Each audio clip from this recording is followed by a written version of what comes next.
स्वागत किया, उतरने दीजिए और देखिए आपके मोहब्बत में किस तरह से लोग पागल हैं। जैसा कि आप देख रहे हैं कि पावर स्टार पवन सिंह ने किस तरह से शो के दौरान उतर रहे हैं, उनका स्वागत गाड़ी के अंदर ही पावर स्टार पवन सिंह, फिर भी उनका स्वागत किस तरह से किया जा रहा है। जैसे आप देख सकते हैं कि पावर स्टार पवन सिंह हुनरबाज को आमंत्रित करते हैं जो आ रहा है आपके मंचों पर।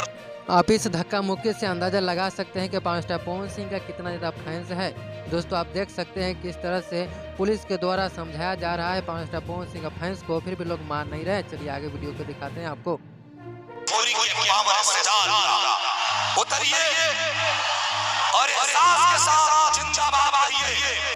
जैसा कि आप सभी जानते हैं कि पावर स्टार सच में पावर स्टार है भोजपुरी इंडस्ट्री का। जहां भी ये पैर रख देते हैं वहां रिकॉर्ड बना करके ही आते हैं। दोस्तों आपको क्या ख्याल है कमेंट में जरूर बताइएगा।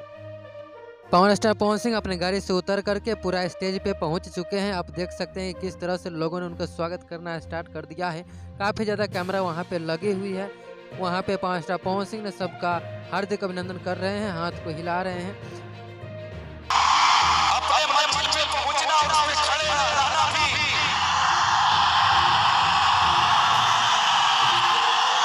एक बालिका की मोहब्बत का। जैसे कि आप सभी को मैं दिखा रहा हूं। दोस्तों आपकी क्या है राय कमेंट में जरूर बताइए कि पावर स्टार पवन सिंह सच में नंबर 1 है या खेसारी लाल यादव नंबर 1 है।